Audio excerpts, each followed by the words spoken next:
Well, good morning, everyone. Good morning. Good crowd here early. I want to reintroduce our panelists by telling you that they are the architects of not only the grand bargain, but the resolution of the largest municipal bankruptcy in this country. They did make history.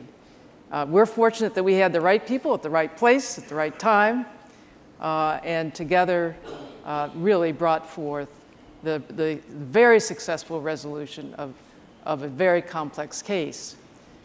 I'm going to start with Judge Rhodes. Good morning. I was in your court when you gave your oral decision. That's not the right word, but confirmation opinion? Yes. Confirmation opinion. And I was particularly taken by the messages you gave to lots. And you chose to end your opinion with a quote from Mariam Edelman, which is that democracy is not a spectator sport. Tell us what you thought about when you took the case and why you decided to end with that kind of a quote. At the end of the bankruptcy case, Kevyn Orr had done a fabulous job, but he was transitioning governance of the city of Detroit back to the elected leaders. And we had been through this period of contracted democracy in the city of Detroit. It was something none of us liked to do, but it was necessary to fix the problem. And so I wanted to focus the people of the city of Detroit on their responsibilities as members of our democratic society, that ultimately the success of our democracy depends on them. Sure, the leaders are responsible, but it's up to the people to hold the leaders accountable and responsible. And more than that, it's also their responsibility to assist their leaders in the revitalization of the city. If I can misquote President Kennedy slightly, it's not for the people of the city of Detroit to ask what the city can do for them. It's for them to ask what they can do for the city. Absolutely. Thank you. Judge Rosen, if you don't know this, Judge Rosen never sleeps. And during the entire time he was chief mediator, he would find you 24/7, no matter what you were doing or wherever you were. Usually emailing with all the people up here. That's right. That's right. I want to just ask you why several months ago you and one of your mediation team, Eugene Dreiker, decided to do an op-ed that really talked about the importance and relevance of mediation and why it could or should be used in other civic matters.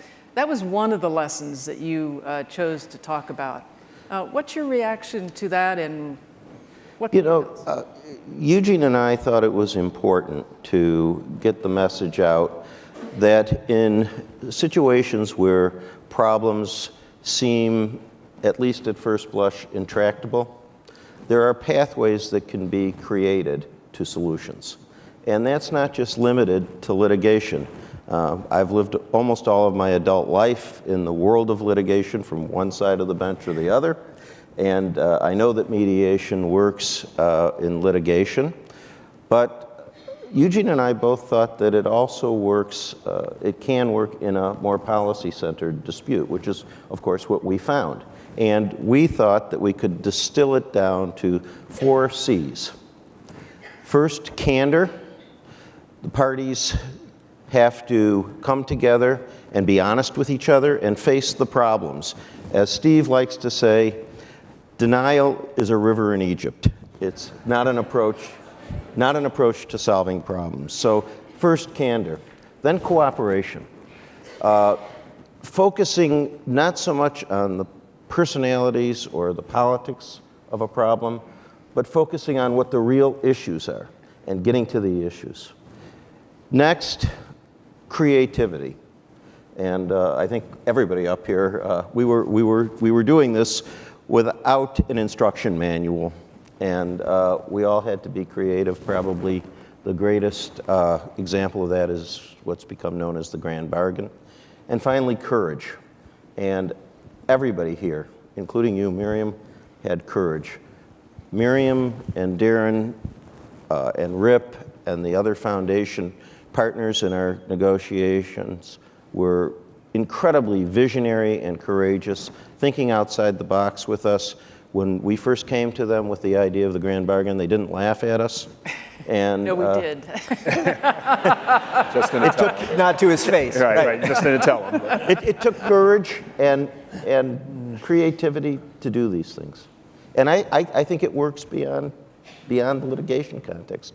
It can work in other public policy disputes. Yeah, I think it's a very important lesson that I thought it was good to draw it up. So Kevin, I remember the first time I heard you in Detroit, Right. and you told us the cold, hard facts, and you continued throughout the entire time to remind us of what was real. I never told you this, but I always thought of you as Mr. Tough Love. I'm actually a cream puff inside, so. So Mr. Tough Love, what should we be thinking about now? I think you're thinking about exactly what's going on. I see some of the leadership of the city here in the audience today, for instance, and they're doing an exceptional job of keeping on track. In fact, the measures that we had in our plan of adjustment are either being met or exceeded. I think that's tremendous. I think the level of cooperation regionally, I hope, continues for a number of different issues, water, transportation, whatever along those lines. Heard the prior speaker speaking about that. But I think one of the things, in fact, that the policy conference did was they added a session on inclusion. And I think that's a tremendous issue. Downtown is going to thrive. I was in Auckland, New Zealand, and Sydney, Australia 2 weeks ago, and there were people there asking, how do I get involved in Detroit? How do I make an investment? I've had friends I haven't heard from in 30 years saying their children are moving to the city. I said, well, good luck. You can't find a place to live downtown. It's 98% leased. But with 5 major infrastructure projects coming online in this city, M1 Light Rail, Matt Cullen is involved with, the new bridge, the Welcoming Center, the Illich family is doing the Red Wing Stadium, and the 5 separate neighborhoods that are being built. There's so much energy, economic development, and opportunity for training and growth. How do we include the entire city is the next real challenge. Absolutely. Well, so I'm going to throw it to Darren next, and Darren, you came by 5 or 6 different modes of transportation yesterday to get here, so thanks very much for coming. We're glad to have you. I know that when, at least I called you, you were only a couple months in your new job, and you took, I think, a really courageous act to come forward, and I've told everyone, and I'll keep saying that we wouldn't have had the grand bargain without your commitment and Ford's commitment. Absolutely. You're very nice, but first of all, it is always a thrill for me to come to Detroit. I find that there are few cities in the world more interesting than Detroit. And I was in Delhi last week, and I always get questions about Detroit. Wherever I am in the world, this city, for some reason, is associated with the American brand. Yeah. And I always say, what happens in Detroit matters to America. And so it's very easy. It wasn't courageous, actually. The Ford Foundation's capital was made in Detroit. And since 1936, we have had an enduring commitment to this city. The 10th president may have supercharged that somewhat, but it reflects a deep appreciation to our founders, to Edsel and Henry and their family. It reflects, I think, our belief in the potential of this city and the region, and it reflects our mission, which is to advance a more just and fair society in the United States and around the world. So actually, it wasn't courage at all. I was just doing my job in responding to you. Well, that's nice of you to say, but So at the time you were making this kind of a commitment into a city, into a municipal bankruptcy, some of the national foundations weren't so sure that was the right thing to do. Why did you decide to go ahead and do it? And are you continuing to hear that kind of pushback from some of your friends and colleagues? Well, there's no doubt that there were some colleagues who said, you're setting a terrible precedent for the rest of us by doing what you're doing. But I think the precedent that was being set, I hope, was that we in philanthropy need to sometimes get out of our boxes, that we too often miniaturize our own ambitions because we have these program-defined areas around which we must do our work. When something that is transformational presents itself, what I ask my staff and my board is, are we positioned to respond? Are we nimble and agile enough as an institution and culturally to grasp that opportunity? And I think if I have a critique of philanthropy, it is that we are probably potentially the most flexible and innovative capital in our society, and yet we deploy it in the most conservative of ways. And so I challenge myself in my own practice, and fortunately I have a board that is very supportive of risk-taking. I've said to them, I can assure you under my leadership there are going to be some tremendous flameouts, because if there's not, I'm really not doing my job. But hopefully there will be some tremendous wins that we will be proud of, like the Grand Bargain. So it's great that the Grand Bargain happened in my first year, because it has given me license to do all sorts of crazy things. And so my board is really, yeah. Can I tell them about the cartoon on your wall? Well, there are many of the other funders in the room, and I think they share with you that this is what philanthropy could do. So I'll ask perhaps either Judge Rosen or Judge Rhodes, is there anything that was left undone that was not resolved that we should be thinking about?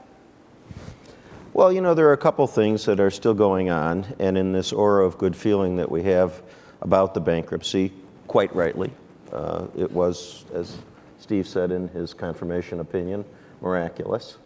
Right. There are some things still out there. As we speak this morning, the counties and the city are still negotiating the conclusion of the Great Lakes Water Authority, and under the memorandum of understanding, that has to be finalized. The lease has to be finalized within the next couple of weeks, and I would encourage the parties that are hard at work in negotiating it to keep working at it. It's critically important that that get concluded, not just for Detroit, but for the region and for the state. It's a terrific example of cooperation and creativity and courage. And I think Steve and I are united in believing that we hope that the parties will continue the negotiations as they're doing with my colleague, Judge Cox, who is the mediator in it, and finish the negotiations. So for me, that's still out on the table. And then there are all the financial obligations of following the plan of adjustment and hewing to the line that was created by Kevyn and his team that we put together in the mediations and that Steve confirmed, and ensuring that the city follows the plan of adjustment. Kevyn? You know, I echo something Judge Rosen just said. There are benchmarks in the plan that can be followed, and the city on its website has a dashboard which partially responds to that. But those benchmarks really drive the reform in the city. You know, the general fund budget is essentially a public safety budget. There's 6,000 employees, but 2,700 are at police, 1,100 are at fire, 400 are EMTs, and 400 or so are at 36 district court. That's almost 4,000 of the 6,000. So it's crucially important that they maintain that number. But more importantly, when you drive the reform to clean up the city, to do the lighting, to get back to the regular order, you also ensure that our creditors, unsecured creditors, Syncora and Fidget principally, who have milestone settlements. They get their recovery from the reinvention and growth of the city, and from also having the ability to be a partner with the city to grow things. If you're not growing the city and it's not having that kind of economic development, then their recovery likewise would be shortened. So I think it's dead on that it's important, because some of the executory provisions of the plan will go for the next 9 to 10 years. There's also some carrots, for instance, pension restoration.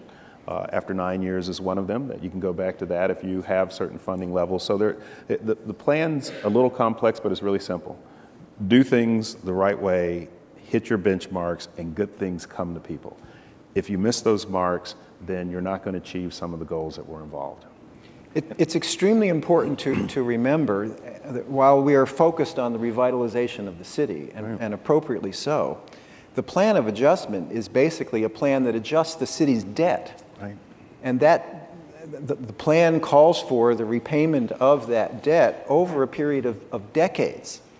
And so focus must remain steadfast on fulfilling the obligations that the plan commits the city to for decades to come, and of course not the least of which is funding of the city's pension plans. Right. The plan of adjustment gives the city a 9 or 10 year break from that funding, but that funding will kick in hard and heavy in about 9 years, and the city must keep its eye on that and be prepared to make those payments when they come due, so that this never happens again.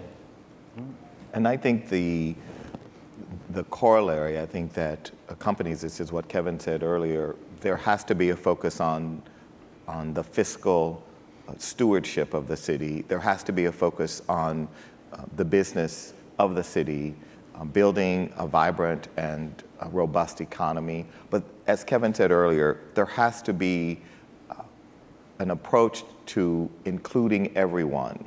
One of the real challenges for Detroit is the legacy of inequality, the legacy of racial division, the legacy of not having a regional, I think a regional paradigm. If a regional paradigm has existed, at least as an outsider, what it looks like to me is a set of suburban communities that see themselves separate and apart from the core city. And in order for Detroit to be successful, there has to be a regional approach to the success of Detroit. The suburban communities and the city's future is inextricably linked. Yeah. The region won't be successful if Detroit is not successful. And so I think it's really important to think about that.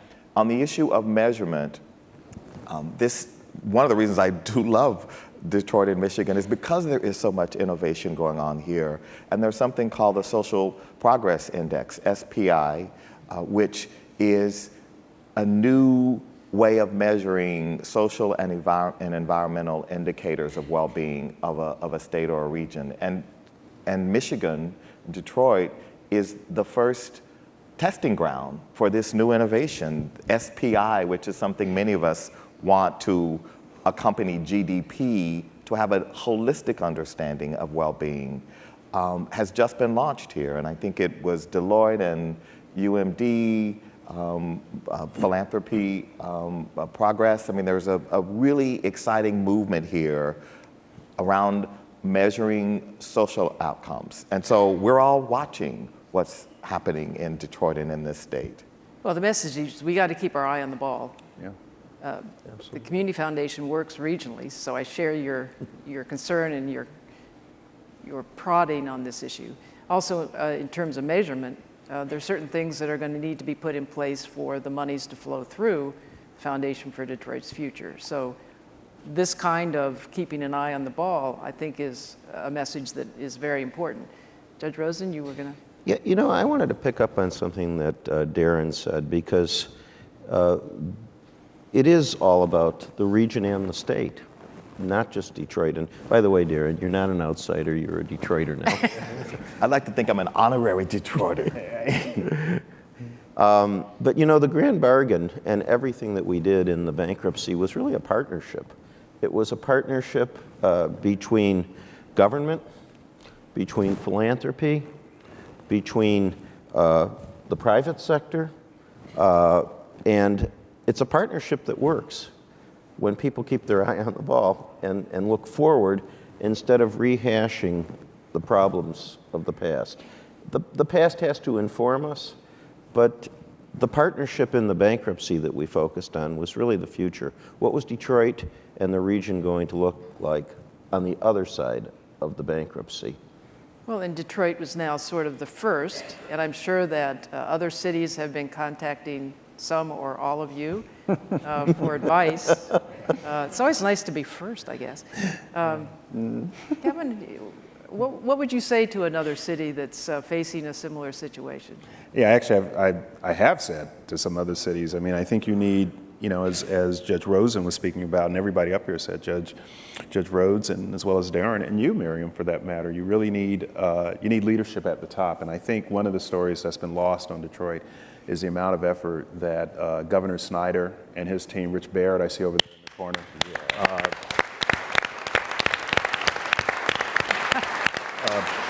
put it, you know, people forget that he put at least 2.5 years into studying Detroit, setting up benchmarks, preparing a strategic plan before an emergency manager was appointed.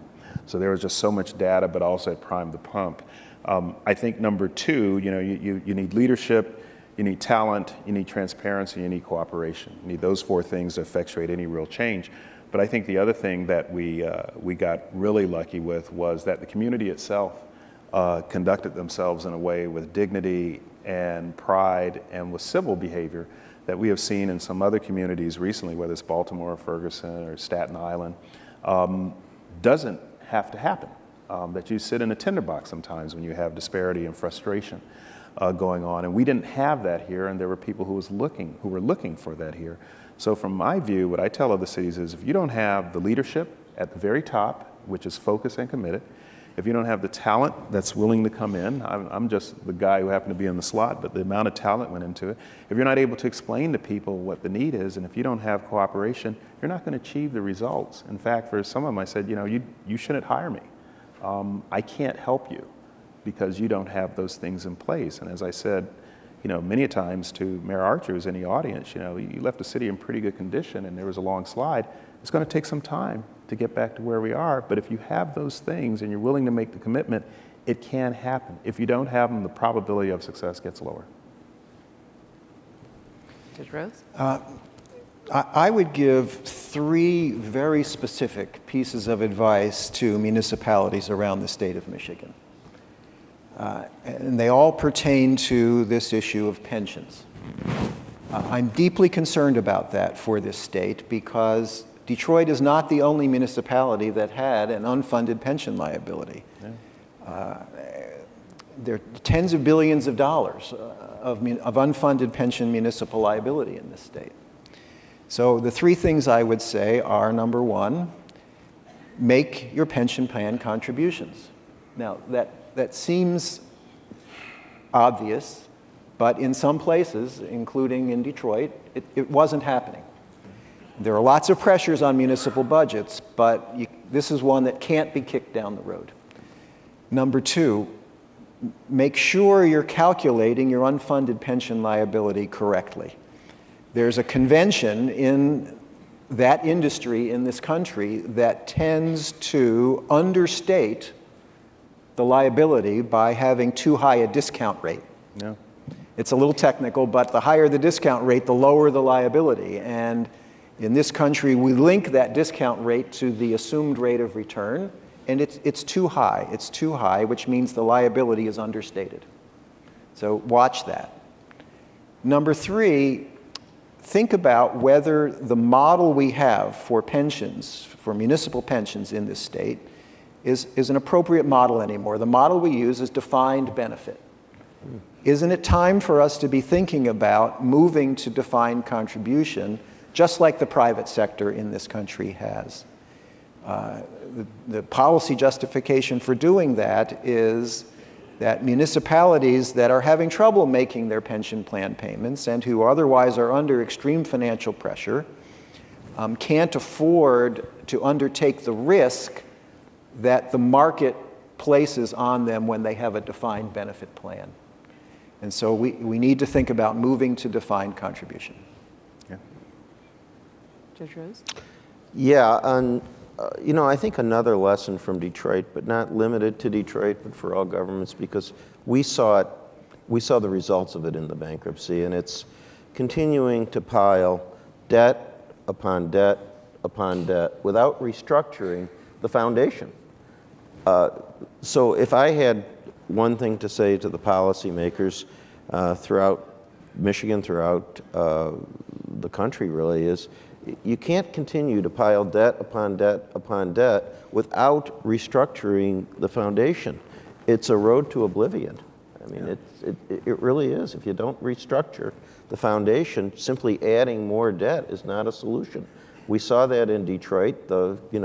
Probably the best example, I think, was the 2005-2006 financing deal that everybody was euphoric about at the time it was done, which turned out, I think, to be one of the great contributors to the bankruptcy. Kevin, you may have some other or different thoughts about that, but No, I thought it was. I thought the treasurer of the city at the time said this is disastrous. You're going to be in bankruptcy. And the reality is, to Judge Rhodes' point, and Judge Rosen's point, it's phantom debt. $1.5 billion in real cash that was taken on under certificates of participation to pay the pension funds, and it was supposed to cure it. We're never going to pay it back. We can't. Even if you tried to pay it back, you're taking a city of 1.2 million to 700,000 down to 500,000.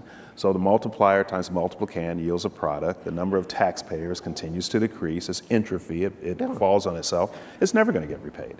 So what we're saying here is, lance the wound very quickly. Be honest.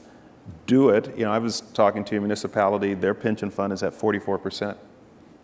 Okay? It's never going to meet its obligations at 44%. It can't. It's simple math. It can't happen. So as long as you push that out, you cripple the city. You raise unreasonable expectations with the pensioners. And our pensioners are modest, $19,400 on the civil side.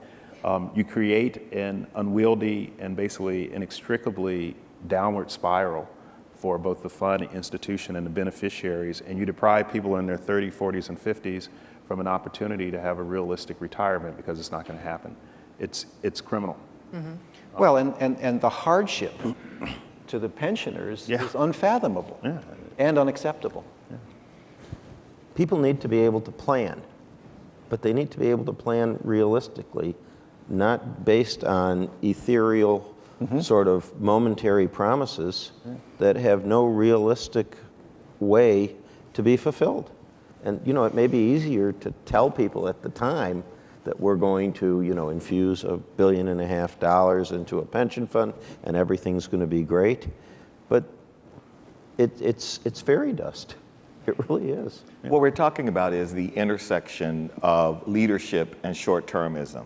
Yeah. Mm-hmm. We have in our culture today a culture of short-termism. And that short-termism that perpetuates, I think, more inequality in many ways and has in some ways been appropriated from some aspects of private sector behavior. Welcome to McDonald's. You can have it any way you want. And that you can have it any way you want and you can have it now. Right. And I think as a society, and the Harvard political philosopher Michael Sandel has written a great book on this challenge for American society, that we've moved from being a market economy to a market society, meaning that everything is for sale and you can buy it now. And so this ideology has infused our very culture, and it has degraded our culture, and it's made it harder for leaders to be honest, because actually what political leader wants to tell people, you can't have it now. We've got to invest for the long haul. You may not actually see the returns your child, your grandchild may see the return.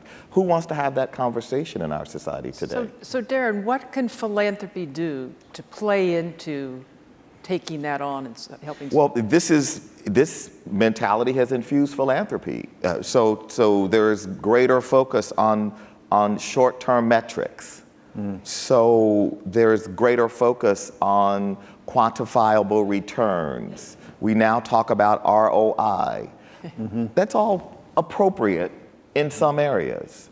But in areas like, let's just say, racial justice, something we work on at the Ford Foundation, give me the right metric to tell me in 2 years whether or not we should continue to have a program on racial justice. So I think everything that matters can't always be measured. And what happens is short-termism drives us to want to see immediate quantifiable results. And we lose our way as a culture. And it also corrupts.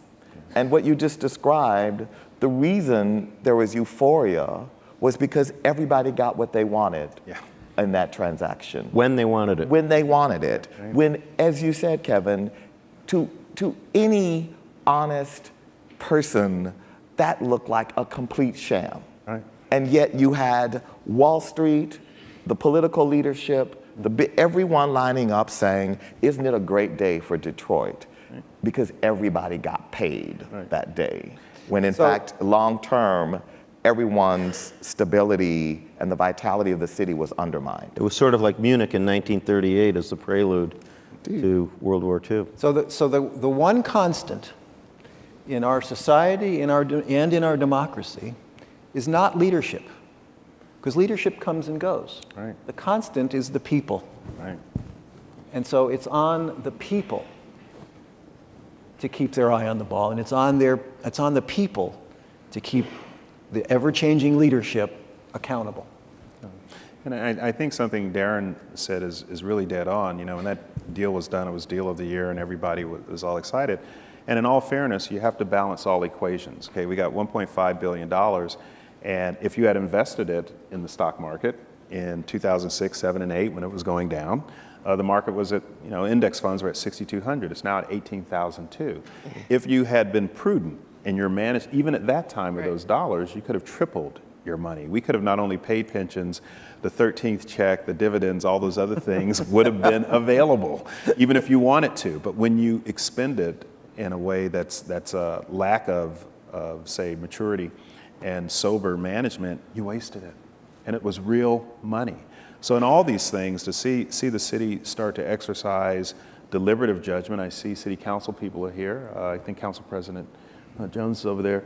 To see them start to manage and actually have a deliberation that is fulsome and robust is doing business in a different way. And that's good for the city. But as Judge Rhodes said, that's another 30 years. Okay? Absolutely. Judge Rosen. On this stage for the past couple days, we've seen leadership, though. I mean, yes, democracy is important because it's the constant, as Steve said, but we've seen leadership. The governor, we have a terrific leadership team in the governor and his team, the mayor yesterday and his team, President Jones and her team, the city council, all working together, I think more than at any other time than I can remember in our region and in our state. And leadership is important. Leadership is important. Honest leadership, candor, and confronting the problems as they develop and getting ahead of the problems. And just let me say this. When you have that transparency and candor and explain, I see Representative Santana's here, who helped chair one of the subcommittees on the state package. Thank you, Harvey. Okay, when we started that in May 2014, up in the legislature, if you told me we were going to get a vote of 107-5, it never would have happened, right? If you had told me that 83% of the pensioners plus were going to vote for the plan of adjustment and cut their own pensions against their short-term near interest, I'm sure Darren and you, Mariam, and Rip was up here a few minutes ago. I'm sure you were hearing from some of our creditors on your board about what you should and shouldn't do to sort of get leverage for us, but you stood firm and came through. So when you talk about the amount of effort that went into this thing against the odds, oftentimes against a number of distractors, close and near, as well as far, and against people who actually in distress, because bankruptcy is a distressful process, actually in distress made a very hard decision, but it was the right call. I mean, don't we all owe that process an obligation in the coming years to make sure it stays on course? Well, and one of the challenges, I think, is continuing to get information out. Yeah. The mayor is certainly doing that. The media can play a role in that. Because we're all now sort of still, we're all pleased that things are going well. They may not always go so well. Right. I'm going to throw it back to Darren because, talk a little bit more about the ability of philanthropy to not only try to solve the questions, but raise the issues. And what can we do in the region? What can we do in the city when we think about the people in the neighborhoods? Give us some ideas. Well, I think that we have to invest in the public commons, because what inequality does is it actually makes people recede from the public commons, because we feel more insecure and more uneasy and anxious about our own well-being, our own family's well-being. It's very hard. The average American who's worried about debt, their kids' college, their own security in their company, in their workplace, to get them to come to the public commons to solve some larger challenge in society. And so we have to invest in the public commons. And what philanthropy can do is to support those civic institutions that provide the platforms that make the public commons. So the institutions, the leaders, the ideas, from grassroots to grass tops. Philanthropy can provide the glue that helps to bring people together, because sometimes that glue is in fact money. At other times that glue is the leadership, because I do think that leadership matters. And the great thing about Detroit in this region is that there is remarkable leadership. This was one of the stories of the Grand Bargain, was the leadership from the governor all the way down to the smallest foundation, to the union leaders, who, as Kevin said, they were the courageous ones. They were the only ones who actually took an action that personally reduced their earnings, their income. That's leadership, that's courage. The other thing I will say that philanthropy can do is help to tell the story. Right.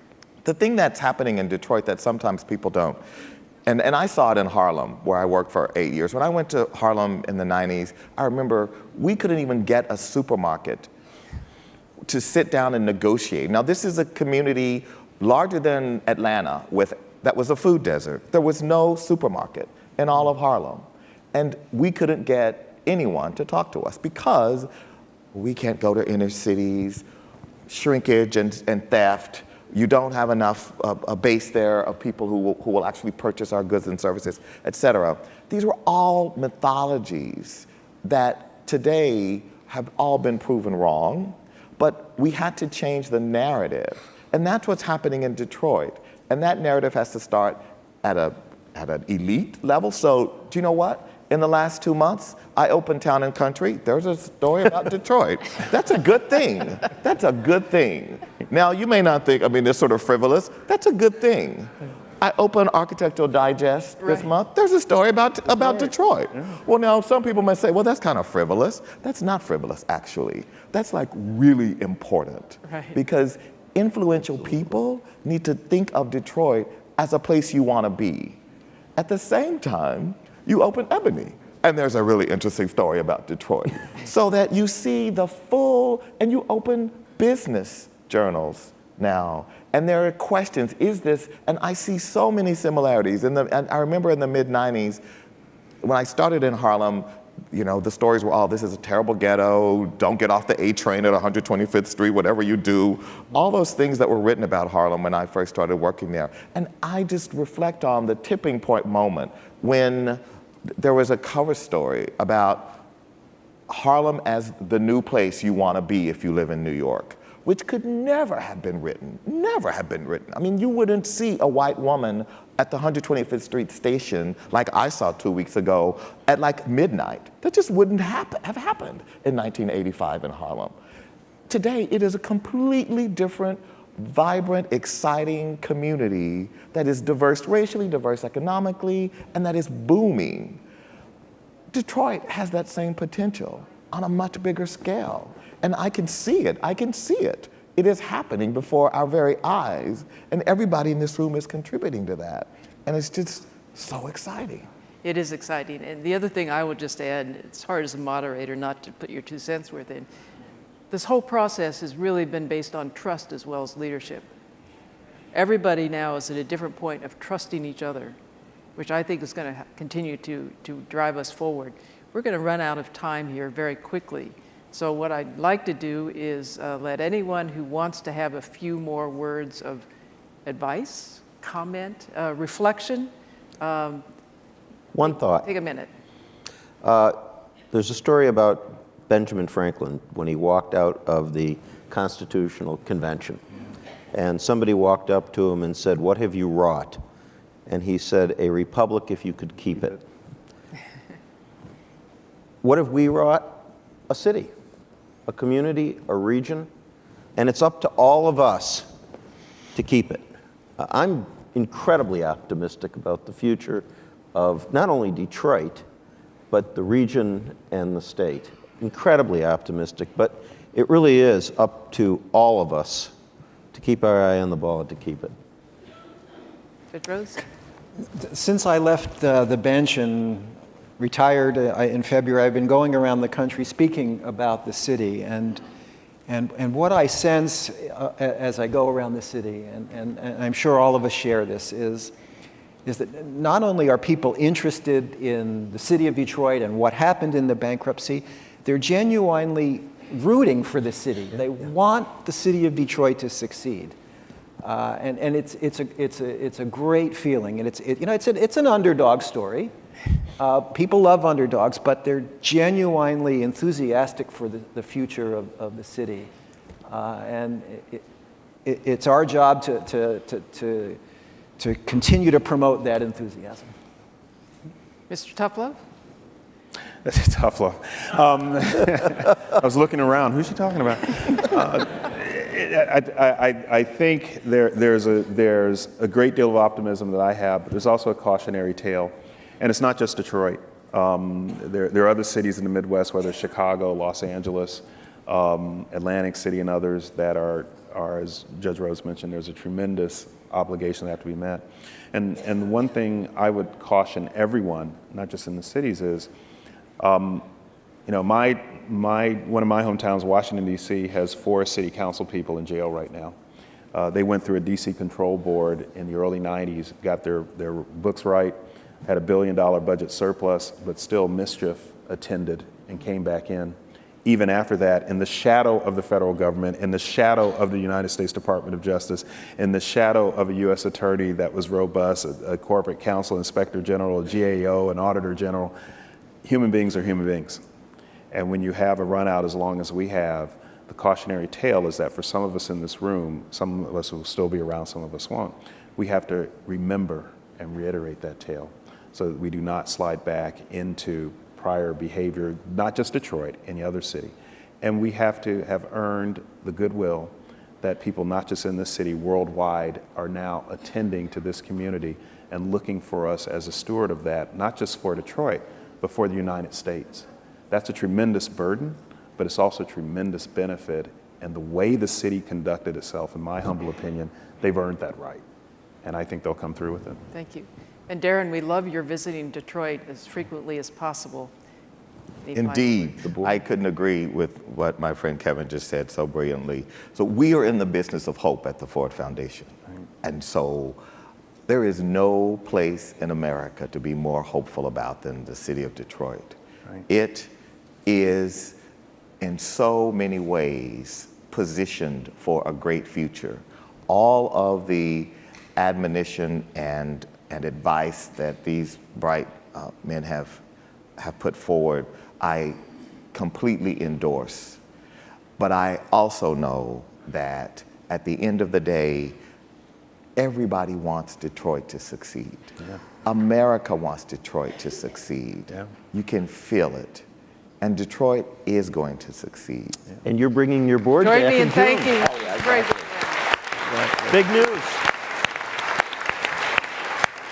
The last word is Darren puts his money where his mouth is. He's bringing the Ford board back to Detroit in the middle Well, of I think June. it's very important to note Henry Ford II moved the Ford Foundation, as everyone knows, from Detroit to New York in 1948. And the Ford trustees have never been back as a board since 1948.